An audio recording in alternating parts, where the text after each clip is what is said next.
Bonjour, bienvenue sur Histomed, la chaîne de l'histoire de la médecine en question. Nous allons essayer de savoir dans cette vidéo de quoi souffraient les premiers humains.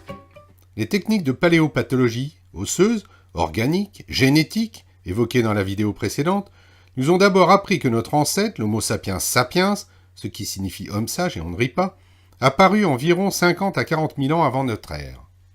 Avant lui, il y a 100 000 ans, vivaient pas moins de 6 espèces différentes d'humains.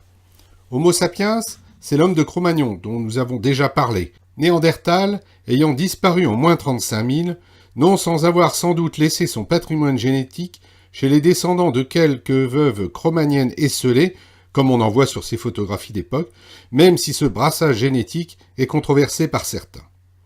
Homo sapiens sapiens avait une physiologie globalement similaire à la nôtre, mais des modifications anatomiques, morphologiques et probablement biochimiques apparurent progressivement par l'influence de l'environnement, des activités, des coutumes et surtout des maladies. Cro-Magnon, chasseur-cueilleur, était de bonne taille, en tout cas supérieur à l'homme devenu sédentaire des premières civilisations dont l'alimentation était moins riche et moins variée. Sa vie était courte, environ 30 à 40 ans. On trouve en effet peu de vieux squelettes, même si cette notion est parfois difficile à évaluer. L'homme vivait plus vieux que la femme, sans doute à cause des grossesses et des accouchements. Pour preuve, ce squelette de femme avec un fœtus coincé. Les femmes supportaient probablement peu de grossesses, mais avaient aussi peu d'infections puerpérales, maladie apparue avec les manœuvres obstétricales. Les conditions de vie étaient difficiles et violentes, comme le laissent penser ces vestiges d'une tuerie vieille de plus de 6000 ans à Aschenheim dans le Bas-Rhin. Crâne fracassé, jambes cassées, bras arrachés. Après la dernière glaciation, vers moins 18 000, la France était couverte de toundra et de forêts de bouleaux. La période néolithique, c'est-à-dire il y a 10 000 ans environ, va subir une augmentation de la température et du niveau de l'eau à cause de la fonte des glaces, 28 mètres en un siècle, montée des eaux peut-être à l'origine de la notion biblique du déluge. Cela entraîna un important changement dans la faune et la flore, et surtout dans l'espèce humaine. Ces modifications climatiques furent responsables d'un accroissement considérable de la population, d'une amélioration de la durée de la vie, mais surtout de l'apparition de nouvelles maladies, d'une nouvelle pathocénose. Étymologiquement, pathocénose signifie communauté de maladies. Cette notion fut avancée par l'historien de la médecine Mirko Grmek en 1969 et correspond aux différentes pathologies apparues dans une population donnée, à un lieu et à un moment donné. Il s'agit d'une notion fondamentale en histoire de la médecine, car elle montre l'évolution, la dynamique des grands cadres nosologiques que sont les pathologies dégénératives, traumatiques, infectieuses, métaboliques, néoplasiques, congénitales ou toxiques, en fonction de multiples paramètres climatologiques, géographiques, politiques, sociaux, religieux, culturels et bien sûr médicaux. L'idée qui ressort des travaux de Grmek, auteur de très nombreux ouvrages sur l'histoire de la médecine, est que la présence et l'importance d'une maladie dans une population donnée et à une époque donnée dépendent de celle des autres maladies, donc que les maladies sont interdépendantes. Grmek développa notamment cette notion dans son Histoire du sida. C'est la notion de nuage morbide, chère à Pierre Tillot, l'un chassant l'autre comme dans un ciel tourmenté. Les antibiotiques faisant fortement diminuer la morbidité des pathologies infectieuses bactériennes seraient ainsi à l'origine de la poussée des pathologies virales. À l'intérieur de celle-ci, la disparition de la variole aurait favorisé l'émergence d'autres pathologies virales, comme le sida. Les maladies auraient donc entre elles un rapport d'interdépendance complexe. Selon les cas, les relations sont d'indifférence, ou alors de symbiose, par exemple la malnutrition et les maladies infectieuses, l'ensemble des pathologies d'usure, arthrose, artériosclérose, dégénérescence cérébrale, ou alors des relations d'antagonisme, selon des modalités d'ailleurs diverses et pas toujours très bien comprises, par exemple le paludisme et la thalassémie, la lèpre et la tuberculose, les maladies infectieuses et le cancer.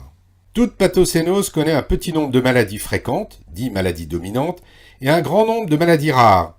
La fréquence et la distribution de chacune de ces maladies dépendent ainsi de la fréquence et de la distribution de toutes les autres. Ce système structuré connaît une dynamique, il tend vers un état d'équilibre, surtout dans une situation écologique stable. Mais il y a aussi des périodes d'évolution et de rupture. Ainsi, dans l'Empire romain, à l'occasion de l'épidémie dite de peste antonine, qui était probablement la variole ou le typhus, ou dans le monde moderne, lors de la révolution industrielle. Mais la rupture la plus importante se situe à l'époque préhistorique qui nous intéresse, lors de la révolution agricole du néolithique. Cette période peut en effet être considérée comme la plus importante dans l'histoire des maladies humaines. Toutes nos affections modernes, cancer, épidémies, arthrose, maladies cardiovasculaires, anomalies génétiques, trouvent peu ou prou leurs racines dans cette révolution socio-économique apparue il y a plus de 10 000 ans. Plusieurs causes à cela, en commençant par les déplacements humains, de plus en plus nombreux, mais aussi la sédentarisation et son corollaire, la promiscuité responsable d'une accumulation des déchets, source du développement de maladies à transmission orofécale, comme la typhoïde, mais aussi du développement des maladies contagieuses et l'apparition des premières épidémies. La domestication animale pour l'alimentation, le transport ou le travail des champs fut également responsable de l'apparition de nombreuses maladies humaines à partir de zoonoses, la tuberculose, le ténia ou la variole avec les bovidés, la douve et le charbon avec les ovins, comme les mouflons, chassés et apprivoisés, et à l'origine des cheptels de moutons, le ténia et la grippe avec le porc, issu de la domestication des sangliers, la morve avec le cheval, dont les peintures rupestres comportent de nombreuses représentations, comme ici à Lascaux, la peste à cause des rongeurs, attirés par le nouveau mode d'habitat des humains, sans oublier nos animaux de compagnie, avec le chien, responsable de la rage, des tiques, de la gale, ou le chat, avec la toxoplasmose. Ce sujet des zoonoses est d'ailleurs encore d'actualité avec le sida, l'encéphalite bovine, la fameuse vache folle, ou la grippe aviaire. Enfin, on note l'apparition de nouvelles pathologies et des premières maladies professionnelles à cause des révolutions techniques, que ce soit le polissage des pierres, l'extraction, avec la silicose des mineurs, mais également le travail du cuivre, du bronze, puis du fer, plus tard le saturnisme chez les peintres, sans oublier la découverte de la roue, sans doute source des premiers AVP. Enfin, l'établissement d'une agriculture planifiée, comme on l'a vu, avec des cultures exclusives de céréales ou de légumes, fut à l'origine des premières carences alimentaires. 3 grands groupes de pathologies dominaient la pathocénose de nos lointains ancêtres. Les pathologies ostéo-articulaires, les atteintes traumatiques et les maladies infectieuses. Il faut garder à l'esprit que l'étude osseuse des restes humains représente néanmoins un important biais de recrutement, l'atteinte des tissus mous ne pouvant être diagnostiquée que d'après d'éventuelles lésions osseuses secondaires, finalement assez rares et tardives dans l'évolution de nombreuses maladies. Je vous rappelle les difficultés de diagnostic posées par le vieillard de Cro-Magnon. Les pathologies ostéo-articulaires dégénératives concernent la plupart des diagnostics rétrospectifs. L'arthrose, et particulièrement des articulations temporomandibulaires à cause de l'alimentation, du dos à cause de la position assise, et des membres inférieurs à cause des longues marches. À noter que si des lésions de spondylarthrite ont été retrouvées, aucun cas de polyarthrite rhumatoïde, maladie pourtant très répandue aujourd'hui, n'a été noté. Les atteintes traumatiques étaient aussi fréquentes, et ce n'est pas Rahan qui me contredira. Exemple avec cet hématome calcifié que je dois à Pierre Tillot, comme beaucoup des images présentées. Les maladies infectieuses ne peuvent être donc reconnues que par des traces d'éventuelles ostéites, d'alvéolite, sans oublier la tuberculose osseuse ou mal de pote. Comme les pathologies infectieuses graves tuent souvent rapidement, avant que des lésions osseuses ne s'installent, et que les autres guérissent spontanément, elles semblent faussement rares, surtout jusqu'à la révolution néolithique. En dehors de cas particuliers comme cette lèpre faciale. Autre pathologie retrouvée grâce à la paléopathologie, les troubles métaboliques qui peuvent être responsables de modifications osseuses ou articulaires, du rachitisme, l'ostéomalacie, les dystrophies comme la maladie de Paget ou les ostéochondrites. On peut aussi retrouver des dépôts de concrétion anormales, calculs biliaires ou urinaires, mais également des calcifications articulaires qui existaient au néolithique, voire plus tôt pour la chondrocalcinose, retrouvées au paléolithique moyen, tandis que la goutte semble plus tardive à l'âge du bronze.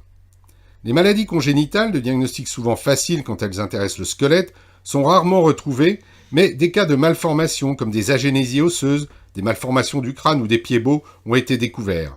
Ici, une luxation congénitale de la hanche retrouvée chez Homo erectus en Afrique du Sud, ou ce cas en Bretagne, avec un aspect de dysplasie des 2 cotyles de Téviec, avec ovalisation excessive et insuffisance de couverture de la tête fémorale par le toit du cotyle. Toutes les tumeurs osseuses bénignes actuelles ont été retrouvées, à l'exemple de cet ostéome ostéoïde ou de cette exostose. La rareté des tumeurs malignes retrouvées s'explique par la faible espérance de vie, les tumeurs étant effectivement plus fréquentes chez les gens âgés, mais également par le matériel essentiellement osseux mis à la disposition des paléopathologistes, l'os n'étant pas une atteinte de prédilection des cancers. Enfin, dernière cause, par l'absence de causes environnementales et alimentaires, habituellement admises pour expliquer leur fréquence actuelle. Il faut néanmoins noter que toutes les néoplasies osseuses ou paraosseuses connues à notre époque, que ce soit les ostéosarcomes ou le sarcome d'Ewing, ou le myélome osseux, comme sur cette diapositive, étaient déjà présents au néolithique, voire plus tardivement en ce qui concerne les métastases. De là à extrapoler aux autres cancers, il n'y a qu'un pas que les paléopathologistes n'hésitent pas à franchir. Voilà, c'est bien beau de savoir de quoi souffraient nos lointains ancêtres, mais comment se soignaient-ils ? Vous le saurez en regardant la prochaine vidéo d'Histomed, la chaîne de l'histoire de la médecine en question.